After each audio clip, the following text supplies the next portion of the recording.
All right, good evening, everyone. Let's begin. So, Mirz Hashem, tonight is our pre-Rosh Hashana shiur.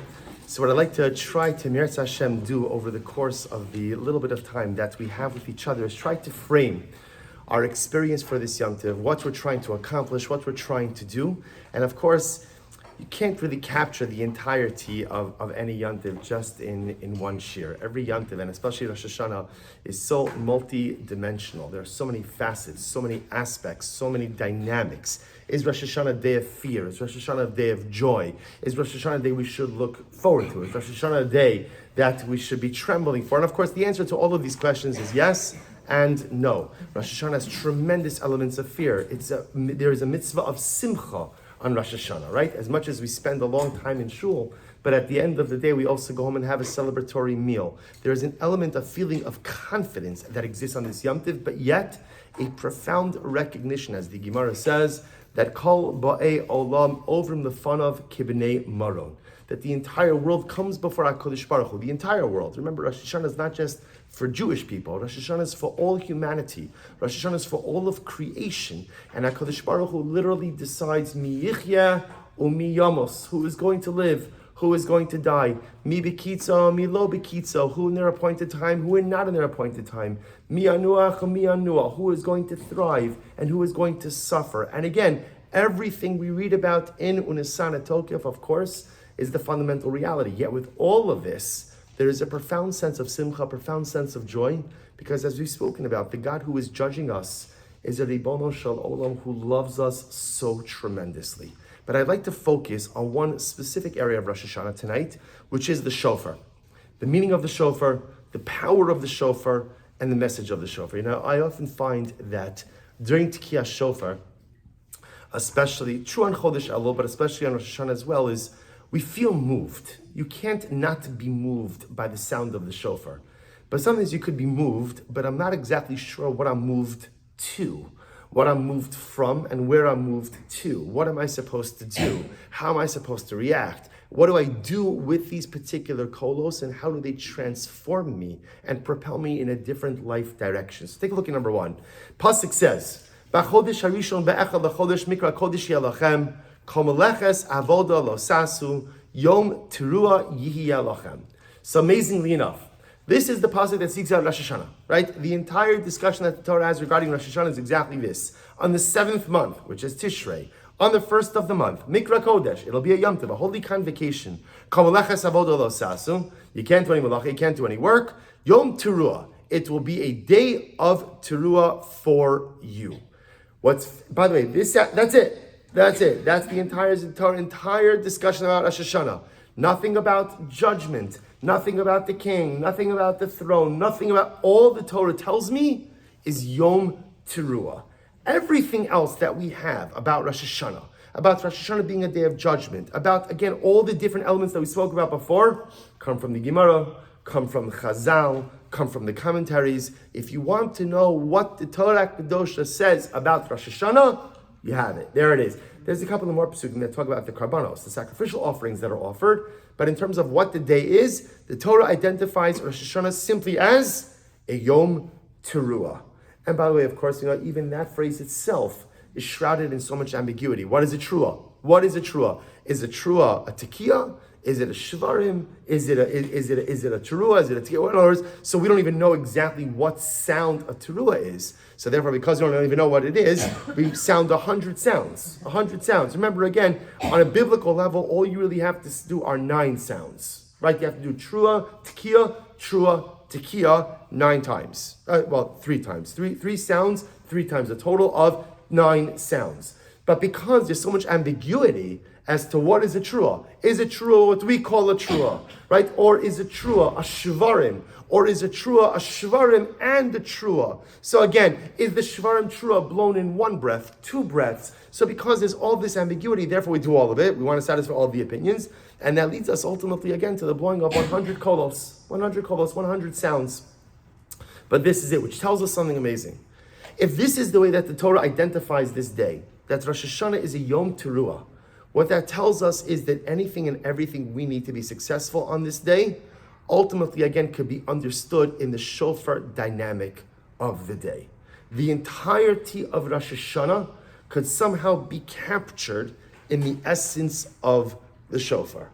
So what is the essence of the shofar? So the Rambam in Hilchos Tshuva writes in number 2 something very beautiful. The Rambam says, Afal pi shetkiya shofar b'Rosh Hashanah gzeros hakosef. The Rambam says, even though, why do we blow shofar, right? Why do we blow shofar on Rosh Hashanah? Why do we blow shofar on Rosh Hashanah? Because HaKadosh Baruch Hu says, Takwa, HaKadosh Baruch Hu says, blow the shofar. HaKadosh Baruch Hu says, blow the shofar. That's it. That's why we do it. So Rambam says the reason we do shofar, like the reason we do any other mitzvah, is because HaKadosh Baruch Hu tells us to do it. But nevertheless, the Rambam says, Remez Yeshbo. There is a profound metaphor embodied. What's the metaphor of shofar? Kilomar, Uru Yeshenim Mishinaschem, Venerdamim Hakitz Mitar Demaschem. Awake, sleepy ones, from your sleep, and slumbering ones from your slumber. V'chipsu b'maseichem, introspect. V'chazru b'tshuva, do tshuva. V'zirku barachem, and remember your Creator. So the Rambam understands essentially that what is shofar? Shofar is a spiritual alarm clock. So right, we go through life sleeping.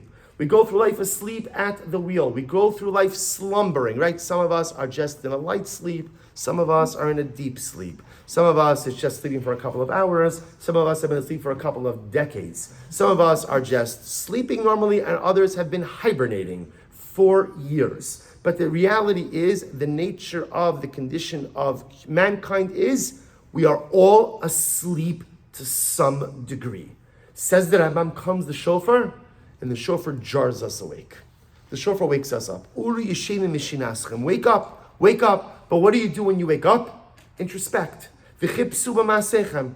Analyze, introspect about your actions. V'chazru b'tshuva, do tshuva. V'zirchu b'achem, remember your Creator. Se'ela shochachem esa emes v'hevli azman. We often lose sight of the truth just because we get caught up in life. Remember again, the reason we make mistakes, we're all good people. We're all very good people. We're all very righteous people. So if we're so righteous, then why do we make mistakes? Because we fall asleep at the wheel. We just kind of get caught up in the different realities of life, and we lose our way, we lose our focus, we lose our direction. And therefore, yes, you go, Asher lo yav lo yatzil avitu. Lefichach, skip a little bit. Tzarech kol adam shira atzmo kol hashana kula kilu chetziv zaka v'chetziv chayiv. So the Rambam goes on, the Rambam says, therefore, quoting the Gemara, therefore a person should always view themselves as half guilty and half innocent, or half righteous and half not righteous. In other words, the metaphor, and this is from the Gemara, is that a person is supposed to view themselves and view life like a set of scales. What do my scales look like in any given moment? What do they look like? What do they look like? They're even. Now that's good news, right? That's a good. Right? I was nervous, right? They're even. But what happens when the scales are even? Any one action tilts the scales in a different direction. So one Avera could chas v'shalom tilt the scale in the direction of Averas. One mitzvah could go and tilt the scales. And the Rambam says, what is true for us as individuals is also true on a global level. The world as a whole also has even scales.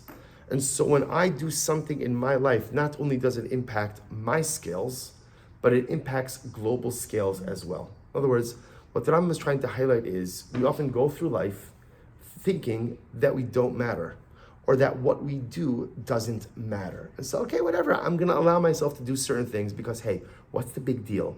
Who am I hurting except me? Well, first of all, hurting yourself is a big deal in and of itself, but it's not just you. It's not just you. Our actions have cosmic ramifications.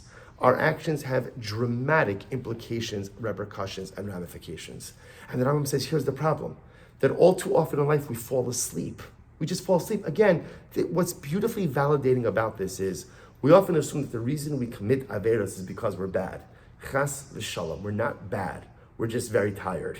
We're just very tired and often just snoozing our way through life. You know, Rabbi Dr. Abraham Tversky, it is a very, I don't remember which book he was in, but he had a very cute piece. He's talking about the dynamic of people falling asleep during rabbis' drashos. And he said he can never understand. I mean, okay, rabbis could speak for a long time, I got it. But he said, imagine for a moment, he's like, you get lost in a bad neighborhood. I said, you could say, this is a little bit dated. This is before Waze and Google Maps. You get lost in a bad neighborhood. You pull into a gas station and you ask the attendant, how do I get out of here? So Rabbi Church says, can you imagine the attendant is giving you directions and you're like, You wouldn't nod off. Why don't you nod off? Because you recognize that like every single word that this person is giving you is necessary. Maybe it's life or death, maybe it's just, but I need it, and you're hanging on to every word. Rabbi Twersky said, if we recognized that the words of Torah are really life-saving directions, then we wouldn't fall asleep, we wouldn't leave early, we wouldn't do this, we wouldn't do that, because we'd recognize that whatever it is, and even if it's not packaged in the best way, there's something in here that I need in order to live my life. I can't run out, I can't fall asleep, I need this. But just the nature of the human condition is we fall asleep. No, even though it's really important, and even though it's really necessary, and even though, again, I need the instructions and my life actions matter, we fall asleep at the wheel of life. The Rambam says the shofar is the spiritual alarm clock. It's what says, Uru yishenim mishinaschem. The shofar doesn't tell you to stop sinning. The shofar doesn't even tell you to start doing tshuva. That's not the first message. The shofar says, wake up. Wake up. Because if you don't wake up, you can go through life. You could go through life daydreaming. You could go through life half asleep and miss out on so many beautiful opportunities for self-actualization, for growth, for accomplishment, and you never even realize, I had that opportunity? Did that just happen? I didn't even realize it. And we don't even realize we're cognizant of all the opportunities we miss. You know what the incredible reality is? There are so many more opportunities that we're not even cognizant of that we missed because too often we're just asleep. And therefore, says the Rambam, the shofar comes along. And says, just wake up. Let's start. Let's start by waking up. Because at least if I'm awake, then what could I do? I could look at my actions. I could introspect. I could remind myself that what I do or don't do has dramatic ramifications and implications, not just for me, but for the world as a whole.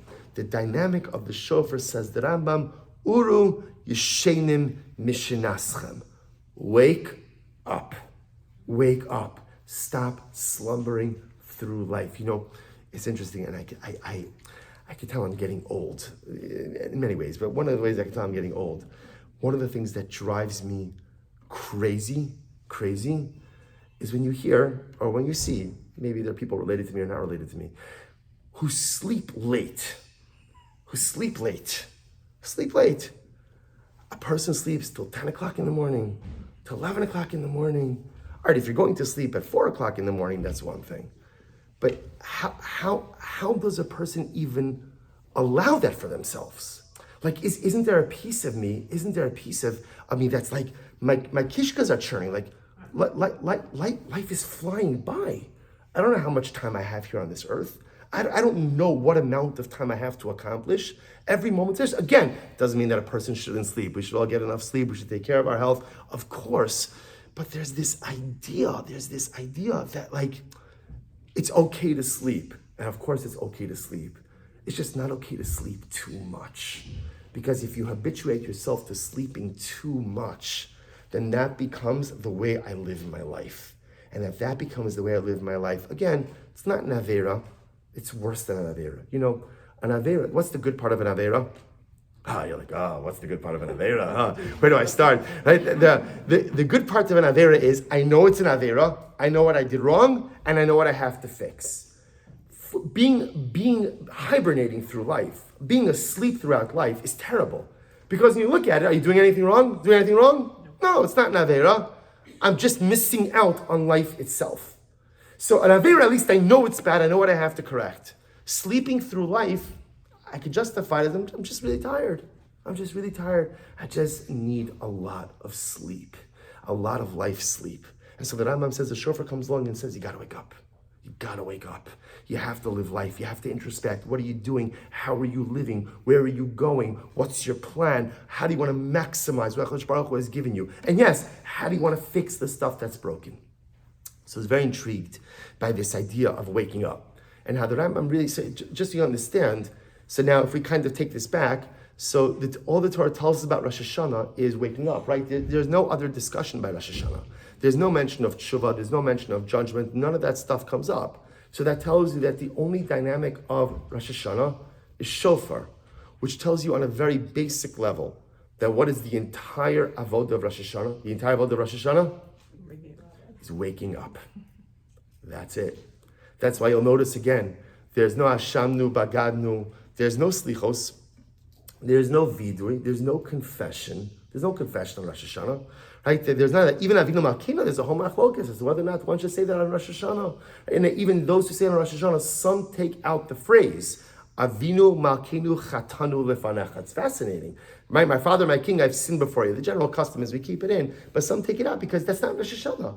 That's Aseret Tshuva. That's certainly Yom Kippur, but that's not Rosh Hashanah. So if Rosh Hashanah is not Tshuva, right? So we like to say, what's Rosh Hashanah? Being Mamlech HaKadosh Baruch Hu, coronating God.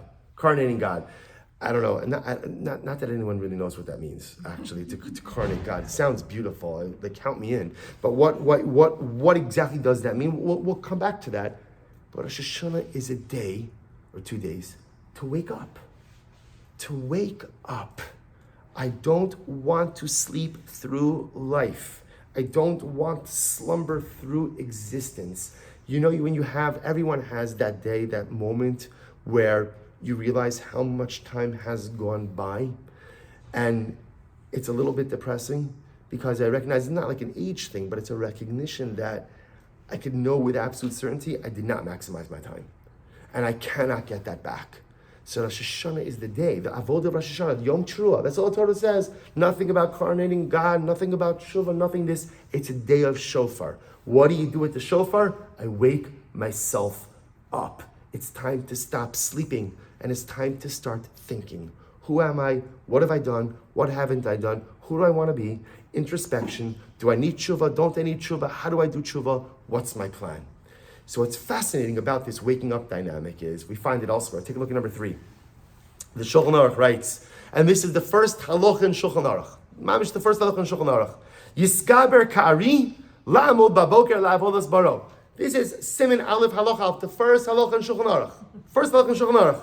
Get up in the morning like a lion to serve HaKadosh Baruch Hu. Get up in the morning like a lion to serve HaKadosh Baruch Hu. Sheyehu ma'orer hashachar.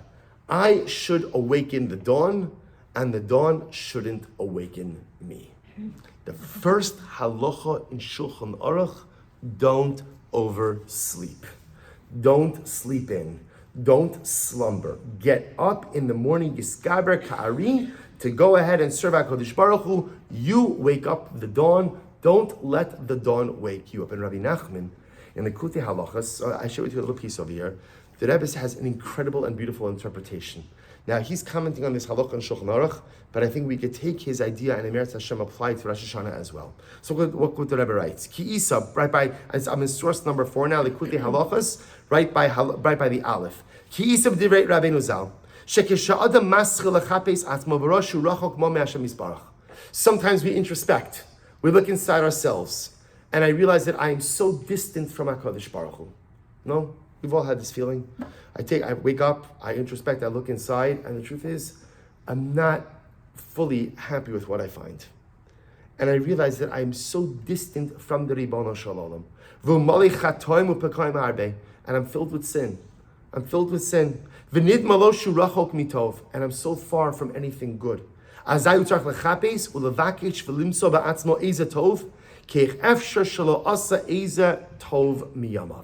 So Rabbi Nachman says something so incredibly beautiful.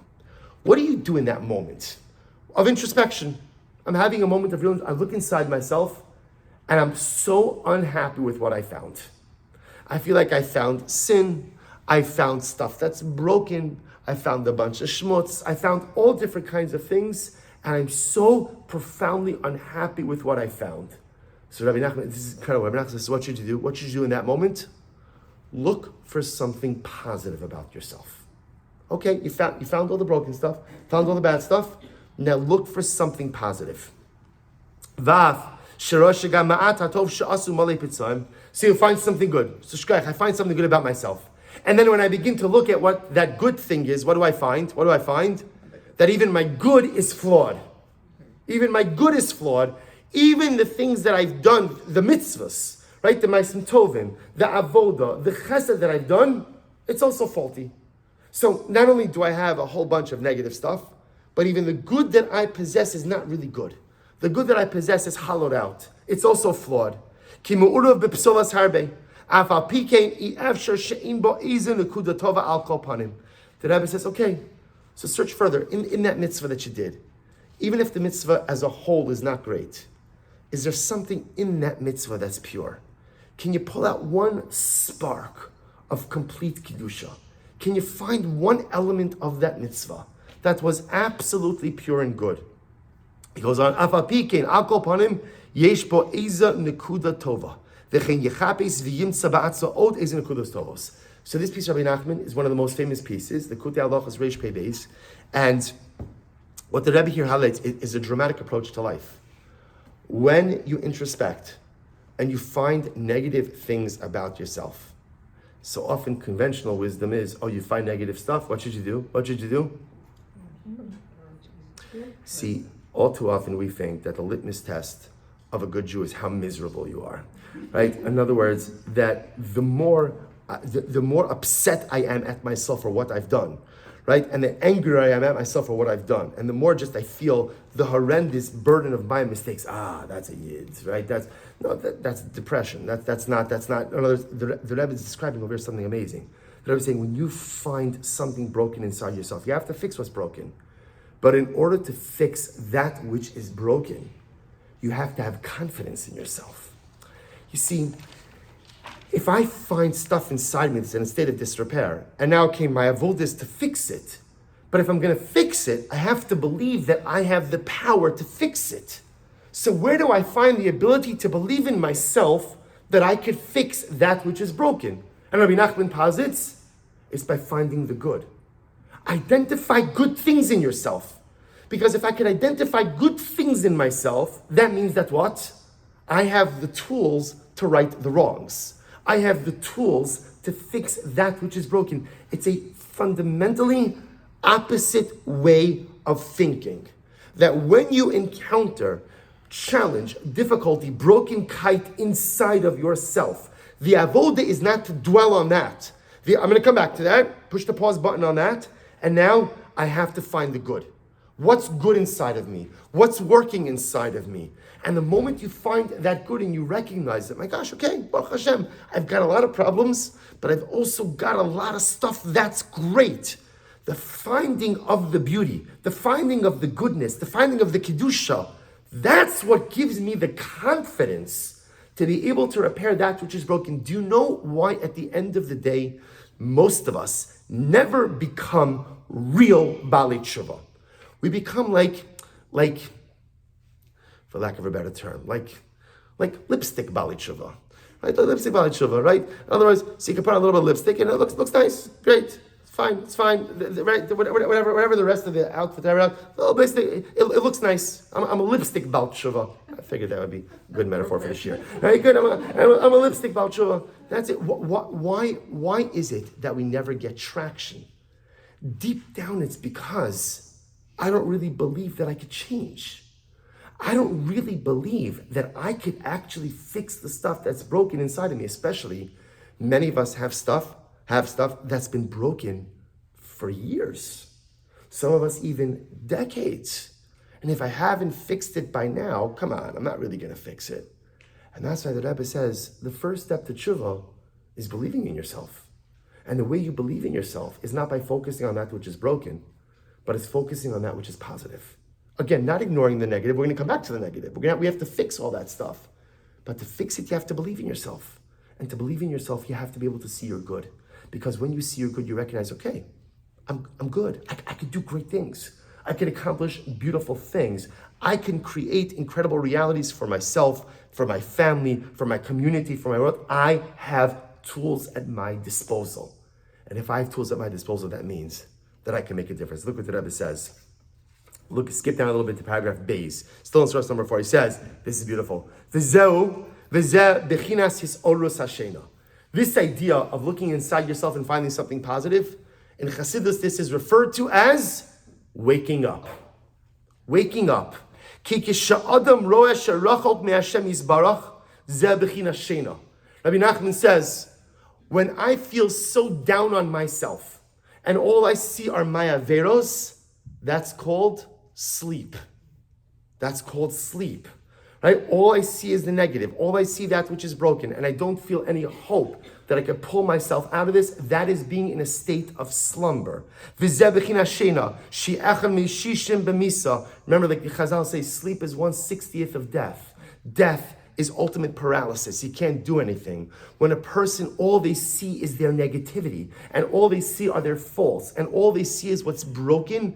That's like just like when you're asleep, you are inactive. You can't do anything. When a person solely focuses on the negative that they've done, the negative they possess, that's a state of slumber. Okay, shemechapes umevakesh umotzi ba'atz ezen nekudatova umechayim mesameches atzmo umeoras atzmatzo ze bechinas hisorus me'ashena.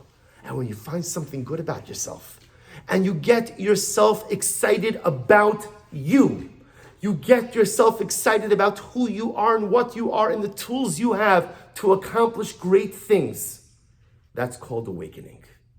So the state of sleep is when all you're focused on is what's broken inside of you. All you're focused on is what's in a state of disrepair. And when you fall, and we've all had that state of sleepfulness, of slumber, it's paralyzing. It's paralyzing. Because when I do my inventory of averos, right? They're steep, they're significant, and they've been around for a long time.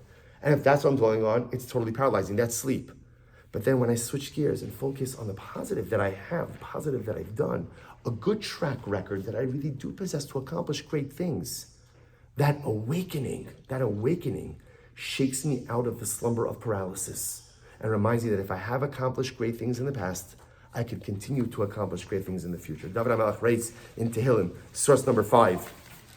This is so beautiful. Rabbi Nachman comments on this. So he says, David HaMelech says, Ani shachavti va'ashina. I laid down and I fell asleep. Hakitzosi. And then I woke up, ki Hashem yismecheni.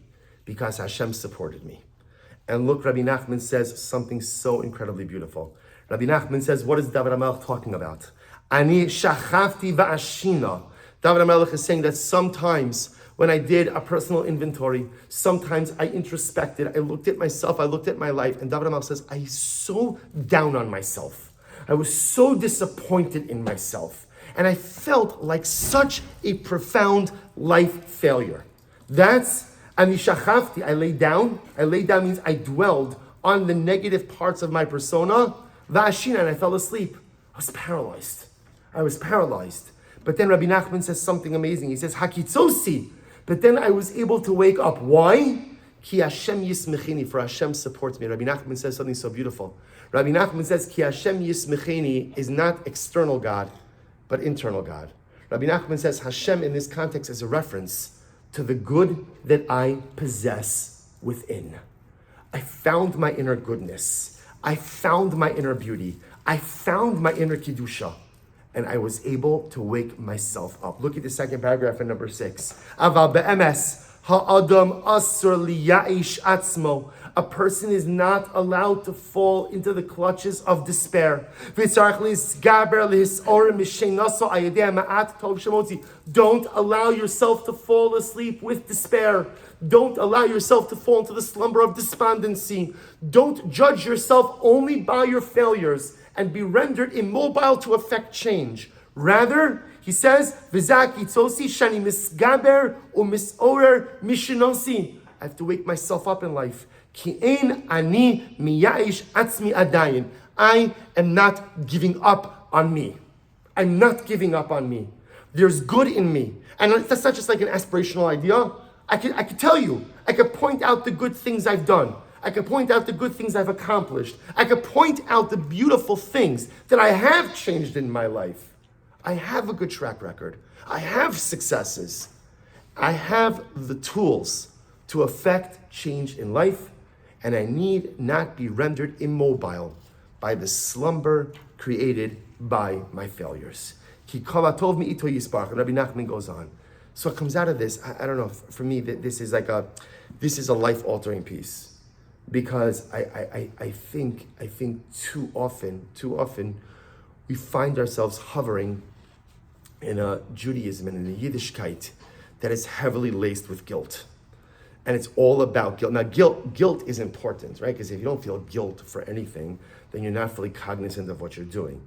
So a feeling of guilt is very important. The question is, do you live with perpetual guilt? Perpetual guilt generally is paralyzing and immobilizing. There's a place for guilt, but it has its space, and it's not everywhere. So says Rabbi Nachman something amazing. What now again, so remember, he's commenting on the Shulchan Aruch. So what is the Shulchan Aruch saying? And this is incredible. So what do you have to do every single morning? What do you have to do every single morning? So let's go back for just a second. Go back now to number 3.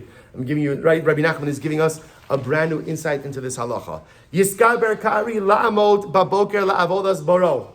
So what's the halacha? It's interesting, right? What's the first halacha in Shulchan Aruch? Wake up. Wake up. Wake up. Shihu ma'ora hashachar. Wake up. Don't spend your life sleeping. The first halacha in Shulchan Aruch, and this is incredible. What do you have to do when you wake up in the morning? What do you have to wake up in the morning? What do you do? So we generally say Moda'ani, and what does Moda'ani say? Moda'ani lefanecha melechai v'kayom. Thank you, Hashem. Shechazarta bi nishmasi. You're giving me back my soul. Bechem l'rabbo. Great compassion, great gift. Rabba emunasacha. Great is your faithfulness. Your faith. Rabba emunasacha in what? Rabba emunasacha means great is your faith in me. If Hashem gives me another day of life, that means I have something to accomplish. If I'm just taking up space, Hashem probably doesn't need to give me life. If He's giving me life, that means there's something for me to accomplish. So therefore, again, the Shulchan Aruch says, the first thing you do every single morning is wake yourself up. The first thing a Yid does every single morning is say, I'm great. I'm great. I have a lot of work. I have a lot of things I have to correct. But I have a lot of good inside of me. And with that good, I could accomplish more good. And with that good, I know I have the tools to go ahead and fix that which is broken. That's how you start the day. You wake yourself up out of the slumber of failure. It is easy to sleep late. It's easy to sleep away days and weeks and months and years. Why? Because I feel so immobilized and so paralyzed and so helpless and sometimes even like disgusted at myself by the wrong moves, the wrong decisions that I have made. And where does that get you? Absolutely nowhere. Spending a lifetime wallowing in guilt and despair. So what does the Shulchan Aruch say? No, that's not what we do. That's not what we do. What does a Yid do? Yiskaber ka'ari la'amol baboker. Get up and get up strong and get up fast. And you wake up the dawn. Don't let the dawn wake up you. Shake yourself out of the slumber of guilt and remind yourself of your good, because not ignoring your guilt, when you remind yourself of your good, you will recognize you have the tools to affect dramatic change in life. That, says Rabbi Nachman, is the first halacha in Shulchan Aruch. And I'll show you something amazing. If you take a look at number 7, right, we're getting a little bit ahead of ourselves, but on Yom Kippur, we read Sefer Yonah. Sefer Yonah, right? One of the most incredible parts of Sefer Yonah is what's happening. You know the story. Yonah's on the boat, right? He's running away from HaKadosh Baruch Hu. He gets on the boat, right? There's a violent storm. And what happens? So the Navi says, because Baruch caused a great storm, the sailors saw it, and the sailors started praying to their gods. So what happened? What did Yonah do? This is the end of Pasuk Hey. The Yonah yorod el yarkes yasfina, vayishkav vayiradem. Yonah lay down, he fell into a deep sleep. And actually, again, even if you don't get motion sickness, right? If that boat is being thrown one side to the other, how do you even fall asleep? And it's very simple when you understand what's happening with Yonah. Yonah was disgusted with himself. He was upset for a whole variety of reasons. He felt like a failed prophet. Klal Yisrael didn't listen to him. He's running away from HaKadosh Baruch Hu. He's just upset.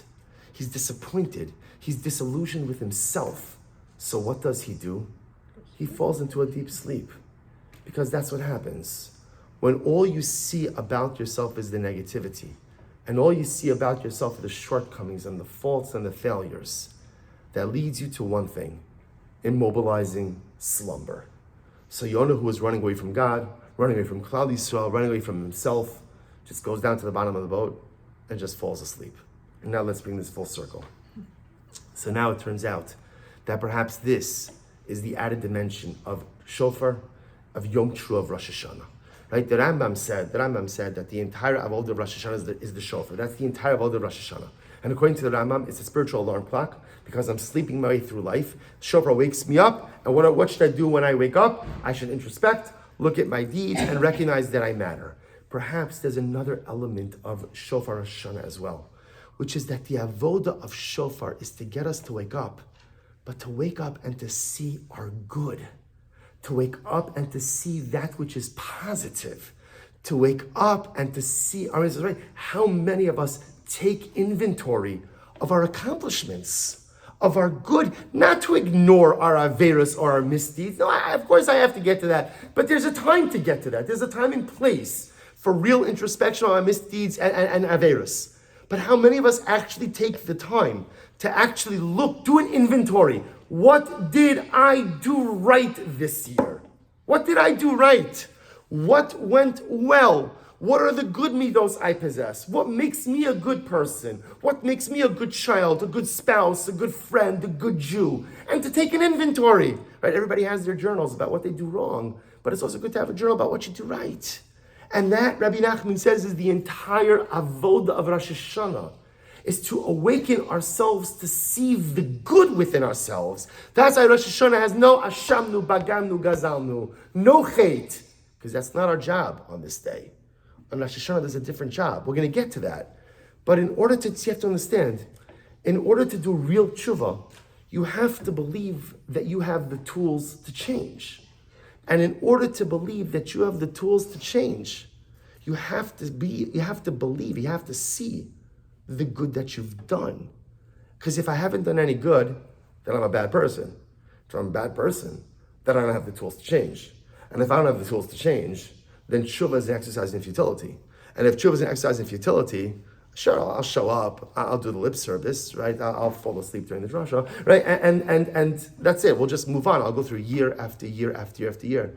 I think Rabbi Nachman is telling us deep down, the reason why a lot of us don't necessarily have an impactful or moving or cathartic Rosh Hashanah is because we haven't yet figured out how to actually change. Or maybe better stated, we haven't actually come to a point where I believe that comprehensive, cathartic change is possible. But the only way to tell yourself that it's possible is to see your positive track record. If I see all the good, that means I'm capable. I have tools. And if I have tools, there's no telling ultimately again what I could accomplish. So it's incredible. The same halacha that the Shulchan Aruch says, which is the way to start our day, is the same halacha that we use to start our new year. Every single morning, the halacha is Yiskaber Kari. The first thing you do before Negel Vaser, before washing your hands, even before Moda'ani, right? Because all before, the first thing you do is you sit up and say, I do not feel awake at all. But I am waking myself up. I am starting today by reminding myself, I am good. You don't have to say it out loud, but I'm good. I'm good. I'm worthy. I have accomplished. I have what to contribute. And yes, I have many, many, many, many, many mistakes and averos that I have to rectify, but those do not obliterate the incredible and profound good that exists inside of me. So I'm starting my day by waking myself up and focusing on my good. I've got the tools to make a difference. I've got the tools to affect change. That's how the Jew starts every day, and that's what HaKadosh Baruch Hu gives us the mitzvah of Rosh Hashanah. Yom Teruah, that's it. It's all about the shofar. It's all about the shofar. Just wake up, remind yourself of the good, tell yourself that you are capable of affecting change. And if you could really believe that, because it sounds simple, like you're like, oh, I can do that in 5 minutes. So that's I can come to shul 5 minutes or do this in 5 minutes, and I'm done. We know it's not 5 minutes. It's not 5 minutes. It's not even 5 hours. It's days, maybe even weeks of real work to actually make yourself believe in your own goodness. But if you can wake yourself up to that reality, then there is no telling what I can accomplish. I'll just end. Look what the Taz says. And the Taz says something so beautiful. The Taz says, Yiskaber Kari, right? The Shulchan Aruch says, you should wake up like a lion. So there's a lot written about this, because in general, like if you ever go to the zoo and you see lions, like lions actually get up like very slowly. They're yawning, they're stretching. Like it's not like the most fierce waking up. That one, like he doesn't like wake up and start roaring. So Taz says, what does it mean? This is incredible. He says, Iker Gvura Keneged Yetzirah. Shamro Eze Gibar, Va'amar Ka'ari, Kiteva Ha'ari Asher Ein Lo Yira Mishum Beria. What does it mean to wake up like a lion? A lion doesn't fear anything, right? The lion is the king of the jungles. He doesn't fear anything. He says, Kain lo ya'ala ala adam more yitzro afshu takef mimenu. This is incredible. Taz says, sometimes I am afraid of my Yetzer Hara. I'm afraid of it. I really am. I'm profoundly afraid of my Yetzer Hara. And I'm afraid, and that's why so often, I'm even afraid to acknowledge what I've done, because I'm afraid that these things that exist inside of me are so powerful. So this is incredible. So the Taz says, what does it mean to get up like a lion? A lion fears nothing. You know what the Shulchan Aruch is saying? Don't be afraid of your brokenness. Don't be afraid of your mistakes. Don't be afraid of your missteps. It's okay. We're human. We all make mistakes. Don't be afraid of it. But what's the key to not being afraid of your broken kite? So remember again, the Shulchan Aruch says, Yiskaber ka'ari lamo baboker, which means get up like a lion, get up fearless. Don't be afraid of your broken kite. Don't be afraid of your mistakes. Don't be afraid of all of your life failures. But how do you do that? She'ehu ma'ora hashachar. The way to be like a lion and not be afraid of your broken kite is to wake yourself up out of your slumber, to focus on your good. If you focus on your good, you see that you have a track record. You have a capability to accomplish great things in life. If you could focus on your good, then you don't have to be afraid of your broken kite. If you think about this, right, we're amongst friends, we could be honest for a few moments. How much energy and time do we spend running away from our broken kite? So much time, right? I know things that are broken inside of me, and again, I have a whole thesis about this, right? The thesis is titled "Why It's Not My Fault," right? That's how it goes, right? And then again, section 1, whose fault is it, right? And we list the dominant characters who messed up my life, right? And then section 2, detailed synopsis or detailed analysis about how each of those people listed in section 1 are responsible for all the bad things that happened to me. And then in section 3, section 3 is titled, Why I Never Accomplished the Things I Wanted to Accomplish. See sections 1 and 2, right? And we have this whole thing, and it's exhausting because we're so afraid to confront our brokenness. And meanwhile, the first halacha in Shulchan Aruch says, Yiskabreker, when the lion walks around, the lion fears nothing. Don't be afraid to look in the mirror. Don't be afraid to introspect. Don't be afraid to confront your brokenness. We all have it. Just some of us are more broken, some of us are less broken, but we are all broken. Don't be afraid to confront it. That sounds beautiful, but I'm scared. I don't want to confront some of the things that are broken inside of me. So what's the answer? Shehu ma'ora hashachar. Wake yourself up. Wake yourself up. Focus on your good. Focus on your beauty. Focus on the fact that since you've accomplished good, you have so many tools in this world to affect change. And if you wake yourself up out of the slumber of sin, out of the slumber of the paralysis that is engendered by only focusing on that which is broken, if you wake yourself up, you focus on the good reminds me I have tools, I have abilities. That engenders a confidence. And with that confidence, I don't have to be afraid to confront my broken kite. And this is the avodah of Rosh Hashana. Just to wake up. Not to wake up to our sins, to wake up to our positivity, to wake up to the beautiful things that we've accomplished, to wake up to the power that we really possess. If I could do that on Rosh Hashana, that reminds me that I have the tools to affect change. If I believe that I have the tools to affect change, that gives me the confidence to face my broken kite. And if I could really face the stuff that's broken inside of me, then when I do Hashamnu, Bagadnu, Avinu Malkinu, Al Chet, it's not lip service. Let's fix this. Let's turn it around. Let's create something different. And I'm ready. And I'm confident. Why am I confident? I have a whole track record of wonderful, positive stuff that I've done. I'm like the lion that walks around confident, unafraid. Now that I'm unafraid, let's get to work. Let's fix that which is broken. Let's right that which is wrong. And let's pave the way for a beautiful new year. We should be Zochem Yirtzeh Hashem to experience a Rosh Hashanah of, I would say, wokeness, but that doesn't sound right? To experience a Rosh Hashanah of wakefulness. We should be Zochem Yirtzeh Hashem to shake ourselves out of the slumber of sin, to stop feeling so down on ourselves and to give ourselves a shkoyach for the good that we've done. We should be zocheh to feel the incredible and beautiful energy and positivity and encouragement and confidence that Rosh Hashanah could give us.